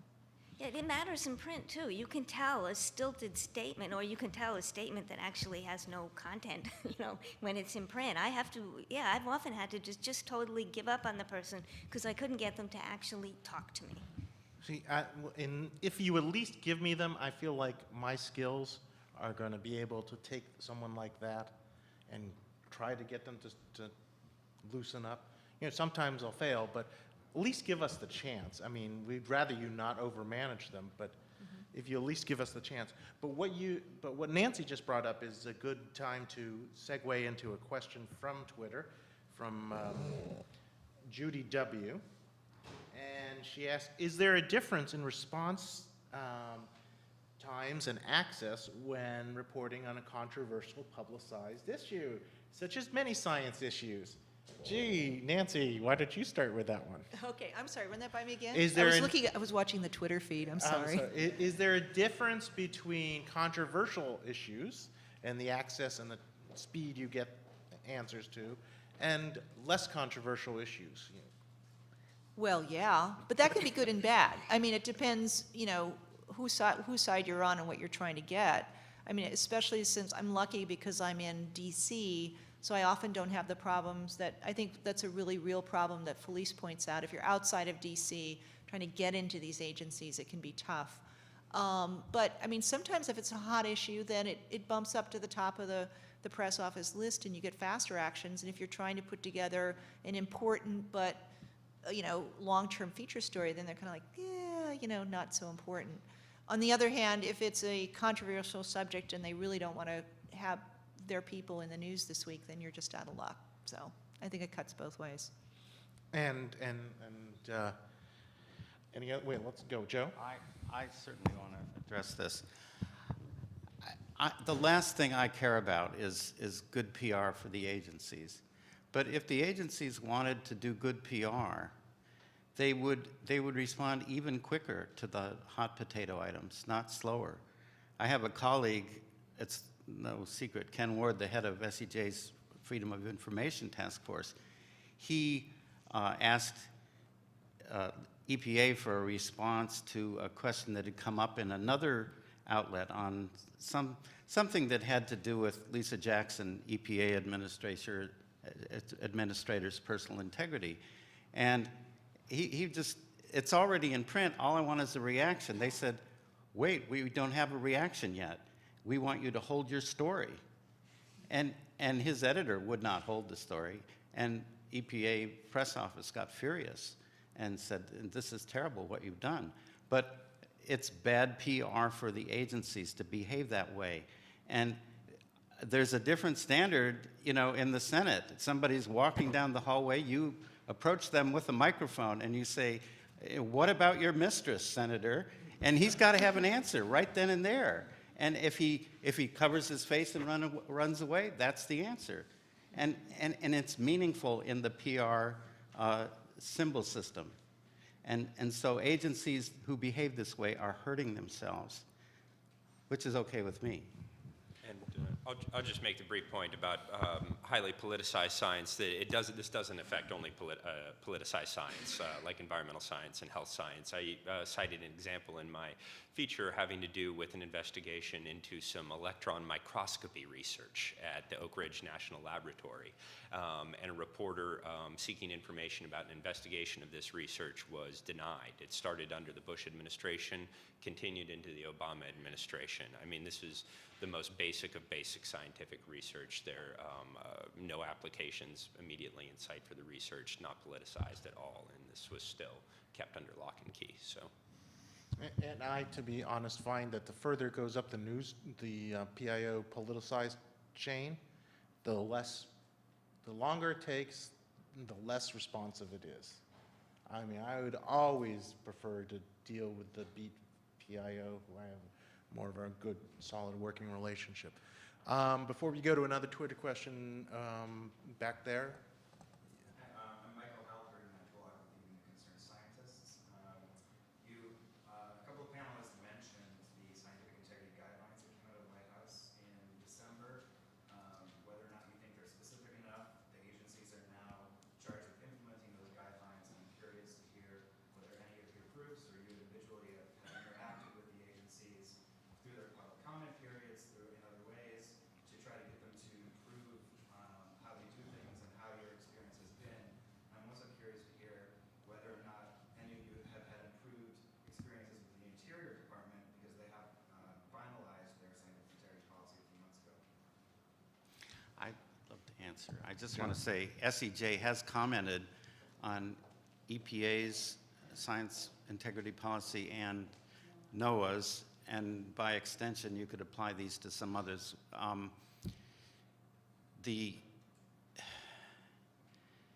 What was the rest?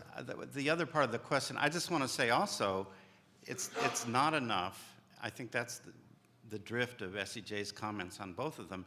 And we've asked at least EPA to publish the comments that they receive. But it is not a given that they are going to do that. Darren? No. Man. Personally, I tend to not comment.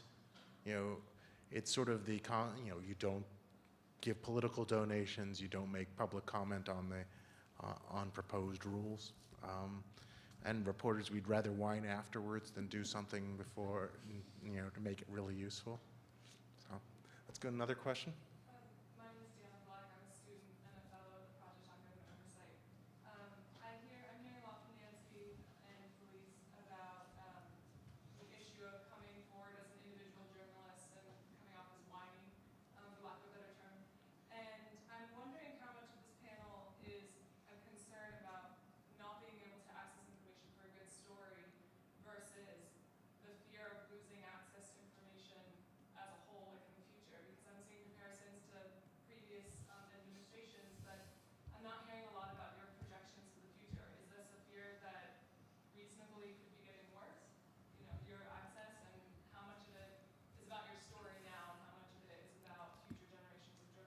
And let me repeat this for the web audience. The question is how much, comparing the need for a good story now and the worries about future access issues and where you see this is going.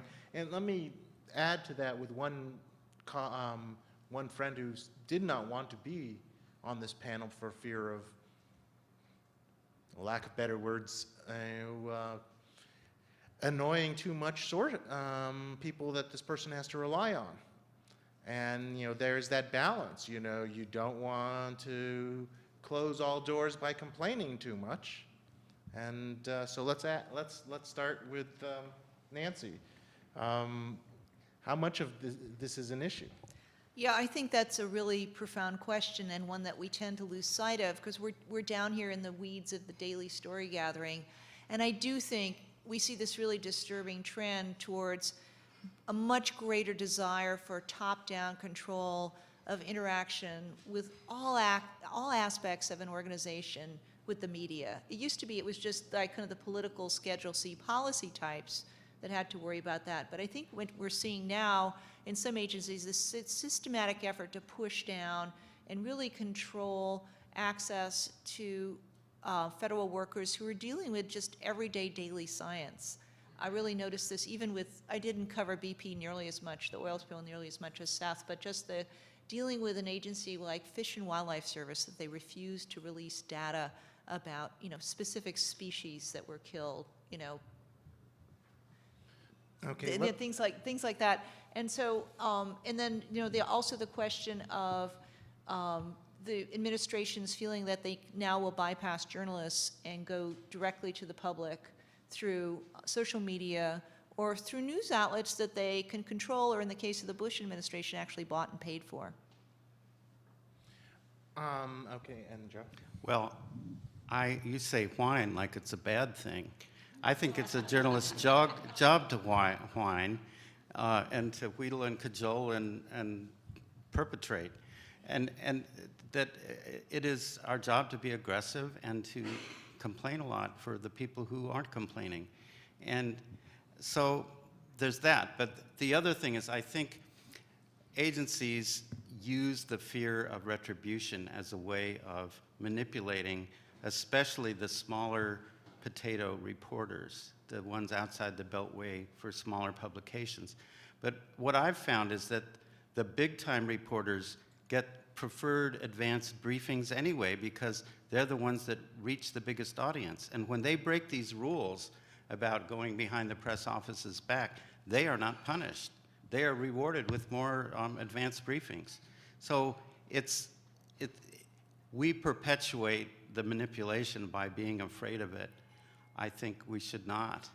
And groups like the ones represented here at this table help to depersonalize that retribution fear, because when our organizations speak on behalf of reporters, they can't individually punish a reporter for complaining or breaking the rules. That fits in well with not a question as much as a comment on Twitter by Ken Ward, who you brought up. And Ken says, Beltway Press, which includes nearly many but not all of us here, make matters worse by playing the Washington game of getting information on background or from unnamed flags. So that goes to, what do we do about briefings that are background only, public affairs officials whose job there it is to speak for a government agency but think that they cannot give their name? What do we do with that, Darren?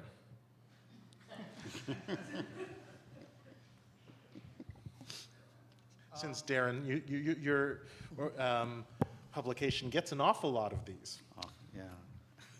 We do, but, I don't know that we get any more than others of the big press. There's certainly something to be said for, the access that, Ron Suskind gets to write a book like he does as well. And what I don't think he'll get it anymore. Probably not.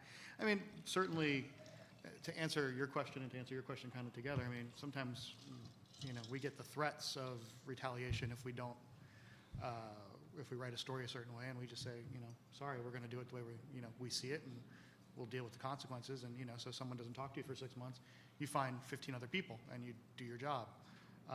So that happens all the time. I mean, when someone doesn't call you back, you call 15 other people, you find someone who can answer your question. So we try not to whine as much as we just do our job and, just find someone who can answer the question or say what they need to say. And if it has to be on background, it has to be on background. You try and work your way up to find that person to say it on the record. But, if your deadline's looming and you've got, 4 people saying it on background, that's usually good enough for me.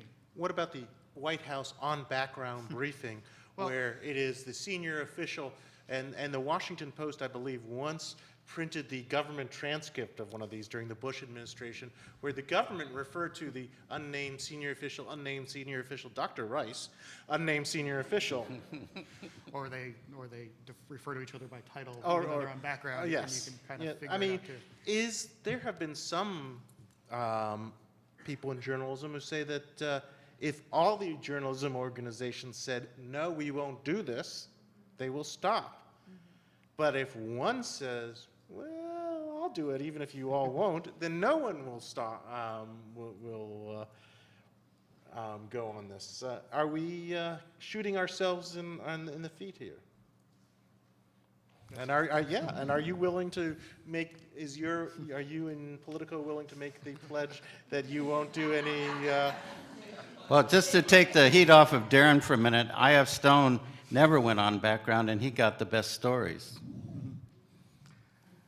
I'm not going to make a blanket statement for what Politico's position is on that one. So. I'm sorry, I couldn't resist. Felice, what do you think about this practice, since give us the outside the beltway? I mean, are we just lemmings here? Well, I would need to know whether there's real value in these off-the-record, on-background sessions. Are you getting information that you're able to use that is important to the public that you wouldn't get otherwise? I mean, I don't know that much about it, but I'm just questioning if it's really valuable, if it really advances public understanding, maybe there's a justification for it. I don't know. But let's put you in that situation here for a second. You don't know what you're going to get because you don't know, you won't get it until you agree to it. So you have to sort of buy this thing sight unseen. Yeah, that would make me very uncomfortable. Okay. But that's- Any other? I was once really excited when the staff director of the House Energy Committee during an unnamed administration agreed to talk to me on the phone, and he said, of course, we're going to do this off the record. And I said, fine. And he immediately proceeded to tell a lot of self-serving lies. And there's nothing I could do except not print them. I know. I'll just mention, because this is something I know that really infuriated the people in the Society of Environmental Journalists.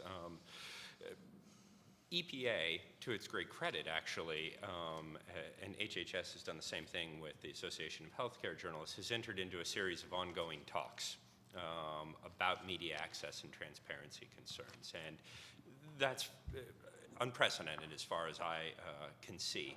But when these talks first began, it's my understanding that EPA actually wanted the transparency and access talks to be off the record, which, getting back to the earlier example of Obama receiving his transparency award in private is just, it's the height of irony. And these things get taken way, way too far. And kind of as Felice was saying, I think there just has to be a really, really high bar for accepting information off the record or on background. And certainly at Columbia Journalism Review, this is one of our great concerns, not just in the area of sciences, but with major publications trading anonymity for access. It's a real problem. All right, go ahead. James Pond from Eastern News. A couple of questions. To what extent do these transparency concerns extend to other agencies besides science, health, and environment? On the one hand, we heard the Obama administration, even during its campaign, it's not always considered media friendly, but I heard Nancy say that she felt there has been improvement in other agencies, I believe. So I'm wondering if this is a broad concern among the administration or just focused on these issues. And also, do you think that perhaps with the advent of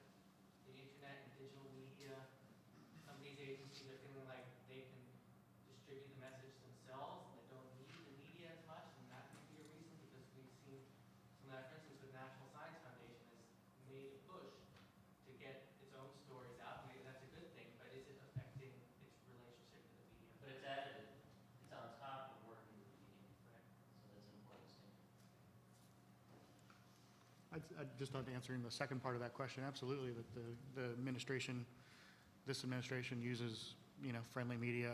You see it, in Capitol Hill too, that I remember during the climate debate, never could get Nancy Pelosi to talk about the debate. Even in the hallway, she's surrounded by, a large group of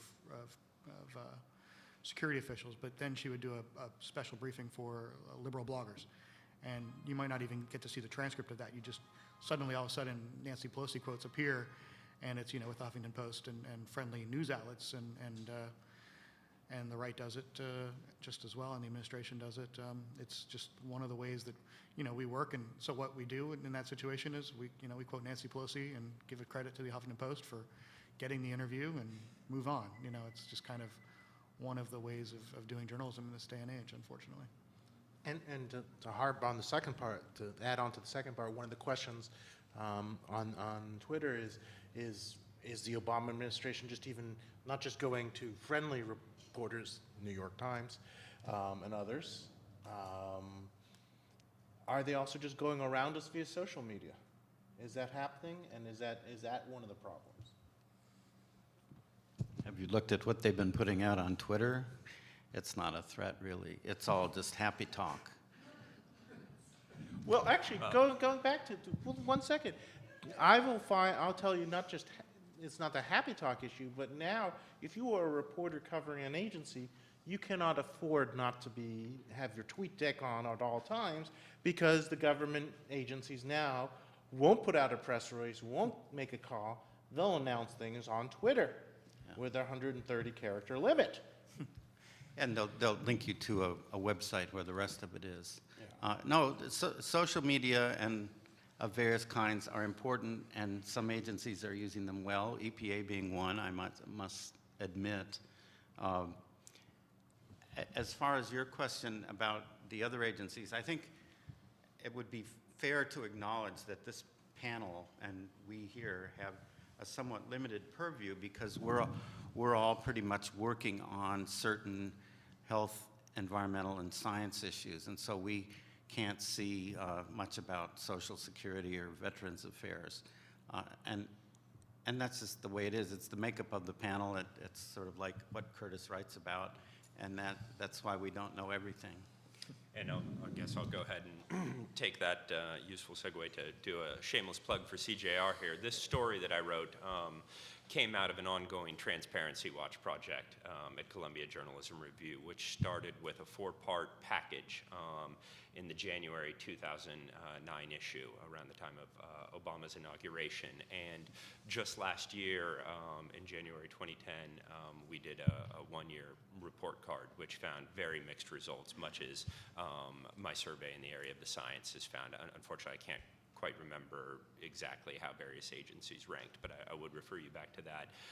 And in terms of social media, actually I think this is a huge problem. Again, as I said earlier, this is the one area where science journalists kind of overwhelmingly and consistently ranked Obama above other administrations. But I do think that there's a very serious problem with the agency trying to claim the mantle of transparency based on the provision of this online data. And so many sources told me during the reporting of this story, data doesn't speak for itself. It just never speaks for itself. You want to talk to the people who have collected the data, who are responsible for analyzing the data and implementing it in some way.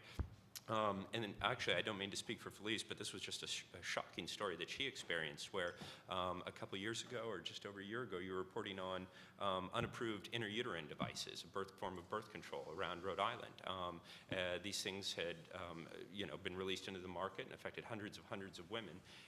They were unapproved for use in the United States. Felice tried her best and at great length to get some kind of comment from the Food and Drug Administration.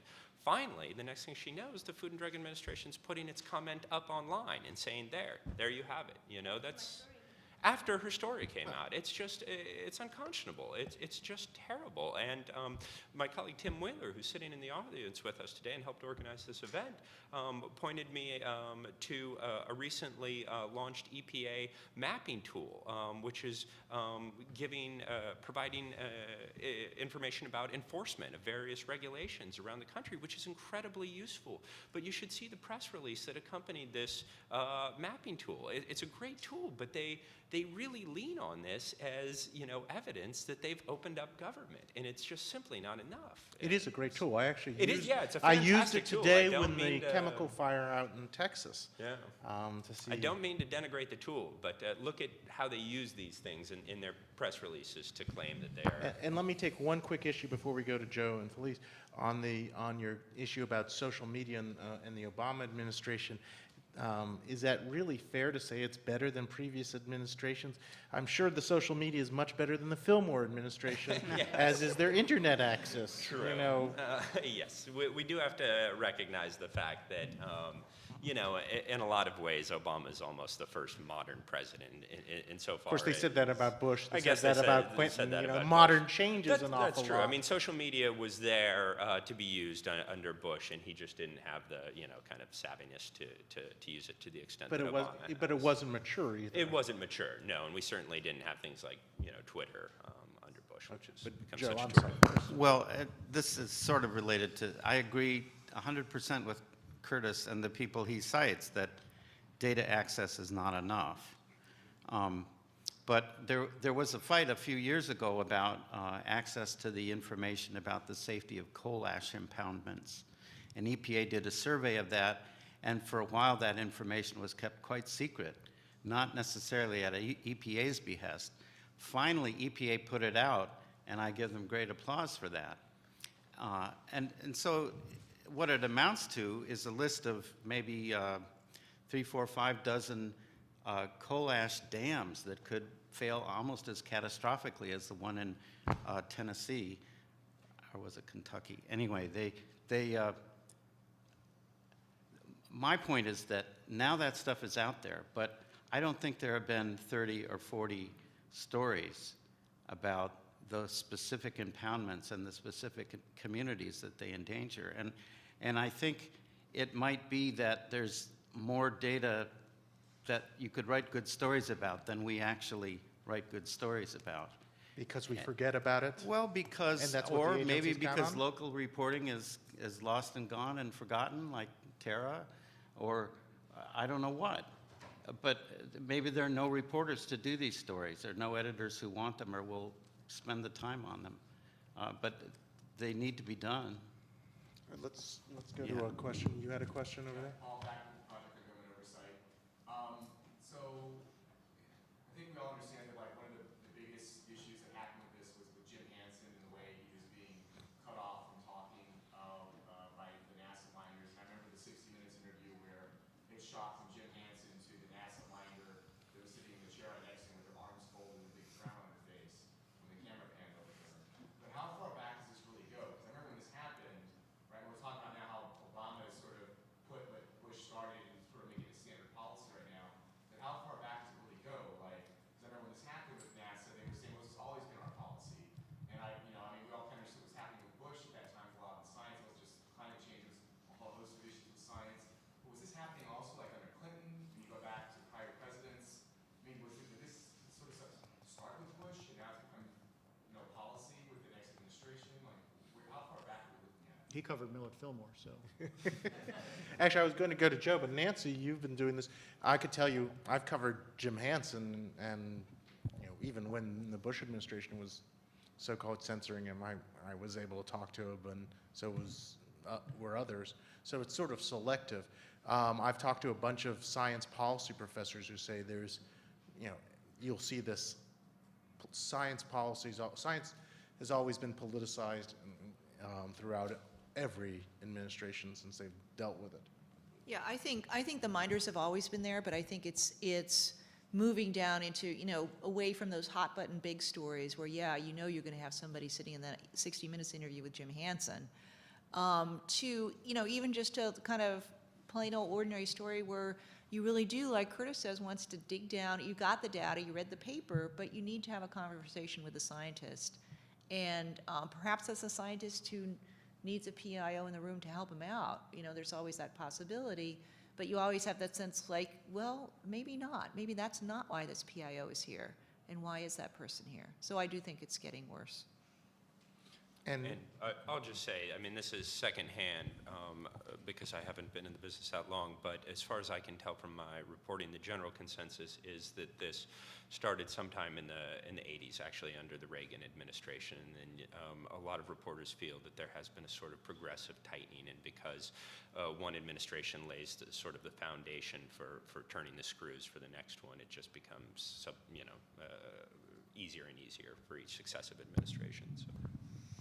It hasn't been that way forever, but it's been that way for longer than we admit. Pretty much what Curtis said. I think there's a lot of gray, and the gentleman from NSF, you know, sometimes the minder is optional, and sometimes the minder is mandatory. Sometimes the minder is there to help the scientist, and sometimes there to help the agency, and even once in a while to help the reporter. I was going to say there have been rare occasions where I've actually had the minder help try to get the scientist to speak more English. Yeah. But those are rare. So the big worry, to put it bluntly, is intimidation.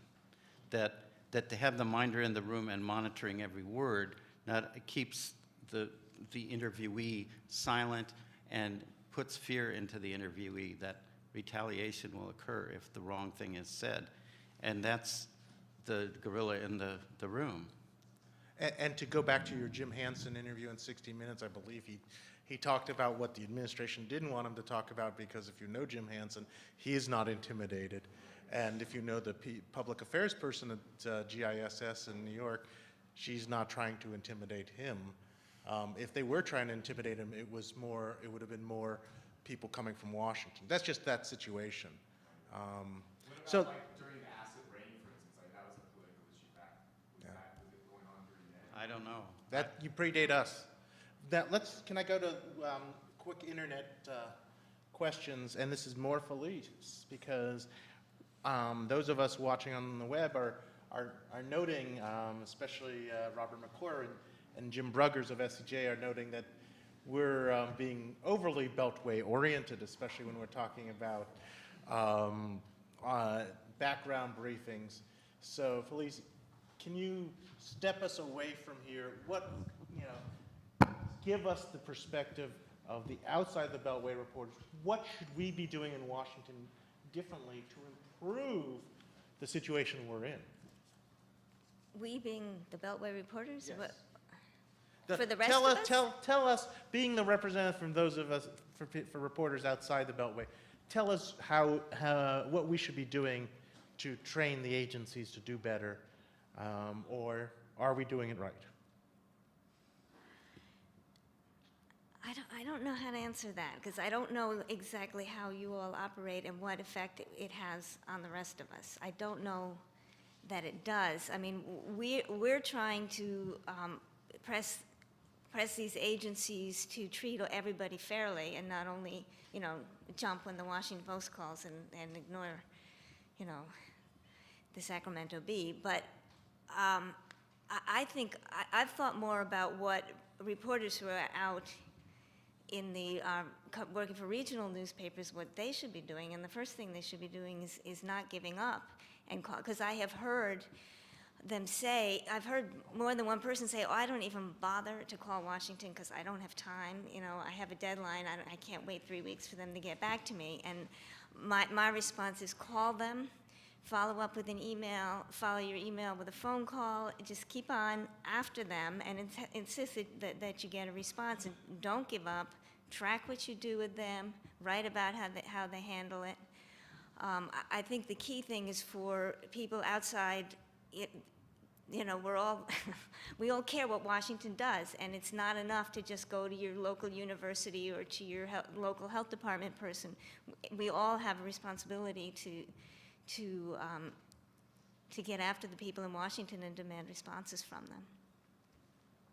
And, okay, and speaking of that, I mean, there is a good example of just keeping up on how that, you know, if you just not give up on how that works. If in Charleston, West Virginia, Ken Ward Jr., who we've talked about a couple times here, you know, does not give up on these type of things. He will push FOIA requests over and over and over again, and by being relentless, he usually gets the information that he needs. Okay, Cheryl. Hi, I'm Cheryl Hope. I'm with Chemical and Engineering News, and I'm a member of SEJ. Two things. One thing is we didn't discuss the Department of Energy, and that's also an agency that's fraught with issues of talking with scientists and has been for years. Also, just about I'd like to hear the panelists respond to discussions about the social media, or frankly, just some of the responses we get from the agency is a one-way conversation. We get asked, I'll ask for an interview, and I'll say, what are your questions? And so, you know, you have to email the questions or you're not going to get a response. And then you get this response, and it's like, how many times back and forth can I do this before the deadline? And I feel like it's a one-way thing rather than interaction. Nancy? Yeah, I agree, Cheryl. It's a real problem because, you know, someone has figured out this is a great way to control access, right? If you can't actually ask the question of the person, if it's only an email, I mean, that's not a real conversation. And it's pernicious. I mean, it's not real speech. It's not a real conversation. And I think it almost always is poor quality information. I can't think of a single email interchange like that where I actually got something good about it, unless it was just saying, hey, this is a great person. I want to talk to them in real time. So, yeah, it's bad in its control. Chloe, we haven't turned to you in a while. No, I agree with that. It's also a one-way conversation, and that's emblematic of what is going on with PR and the world of PR, and problematic because you won't be satisfied as a reporter with the question you get simply because you don't talk to the person, and therefore you won't be satisfied with your article. And what about the audience? What about the public? Will you really publish that article where you couldn't talk to anybody? You have to, but is it really the way you want to do your work? And that should be something understood by an administration. Because honestly, most of the reporters I have to deal with outside of the US,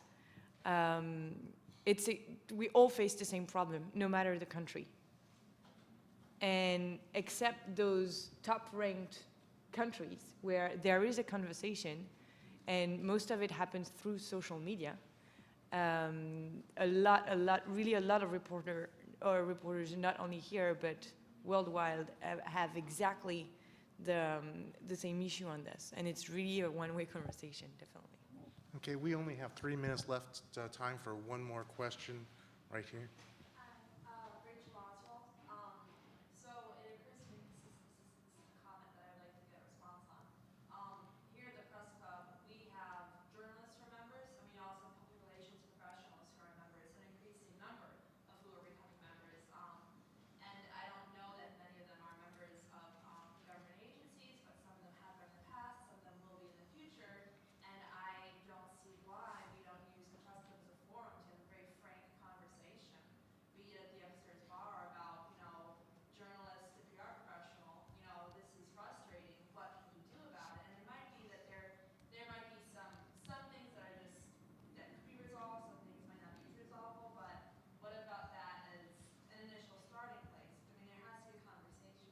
Well, I think that's why the Press Club is a sponsor of this right now, and we're here in the Press Club.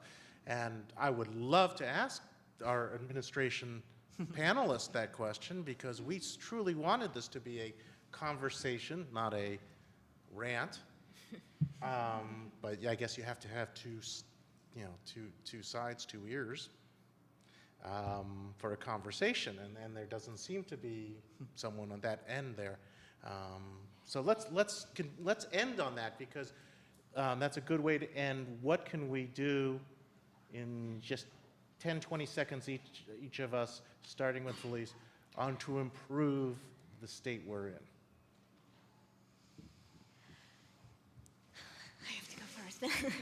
What we can do, you're talking about the state we're in being everything, the whole issue? Just our relations. With the federal relationship- government or with PIOs? The dysfunctional relationship, or the functional relationship, if you prefer, between public affairs officers throughout the government and reporters who cover science, environment, and healthcare. Okay. Well, at the risk of sounding a little self-serving, I think we should all take advantage of our associations, because we really can make a difference, and we can, as somebody mentioned, break, if you're afraid of retaliation, you have a group representing you who can speak for you. So I think that joining AHCJ or SCJ or NASW is a really good move, and communicating with them about what your experiences are and what you really want to see happen, that's really key. I think it's important also to communicate with the public, as I mentioned before, about difficulties that you have that really are impairing your ability to tell people what they have a right to know. And being in terms of working with PIOs, I think it's a matter of being always very, very polite and incredibly persistent, and also being very clear about what you need and when you need it by. Joe, you get 10 seconds. Yeah, I think even though I will continue writing critical stories about government, that it's good to once in a while acknowledge the good things they do, and thus they will have some reward when they actually do talk to you. I'm a big proponent And of don't thank you burn notes. them. Big proponent of thank you notes. I'll just really quickly echo Felice's point about the importance of associations, and I'll use this opportunity to thank SCJ and AHCJ and NASW. They were incredibly valuable to me in the course of my reporting. And they do all kinds of great work behind the scenes, writing joint letters to these agencies and departments in various corners of the administration. But beyond those letters, I would actually argue for more events like this. I think it's important to have these kinds of public forums. I think it really, or at least I hope it puts some pressure on the administration. Darren? I would just maybe give props and suggest a Politico story if you haven't seen it. It was about 2 weeks ago by my colleague Keach Hagee, who wrote about how Jay Carney came in as press secretary, and a lot of people were very excited about the idea of a reporter being at the White House podium, and stories about how Jay Carney often will say things like, I used to be a reporter and be in your shoes, but, and it's just kind of an interesting glimpse into how this administration has been working with reporters from the podium at the White House. And of course, Jay Carney isn't the first reporter turned press secretary. There's a long, long history there. Chloe? I would echo what has been said, and also say that basically what I think would be useful is that every single of our organizations that is represented here ask for a meeting to that official that didn't come, and with a joint letter, ask him for a meeting and talk about those issues. And Nancy? Absolutely, yes. Let's keep working collectively through our groups, through our organizations. But I think, this is something all of us who are reporting deal with every day, and all of us as PIOs, all of you PIOs deal with every day. And I think we just have to be on it. We have to say, if the PIO isn't delivering, you can say politely, hey, this isn't what I need, here's what I need. And then, when a PIO comes through, give them the credit, say thank you, you really helped me do my job, and make sure that when people in government do good work, we're really appreciative of that. And we are also very appreciative of the National Press Club, the Society of Environmental Journalists, Columbia Journalism Review, National Association of Science Writers, Association of Healthcare Journalists. The conversation, and I said the National Press Club, Tim. What? And Reporters Without Borders. I am so sorry. The conversation does continue on Twitter at #SCJOpen. There is quite a conversation going on there. A lot of questions I couldn't get, unfortunately, and I'm sorry to ask. Thank you so much.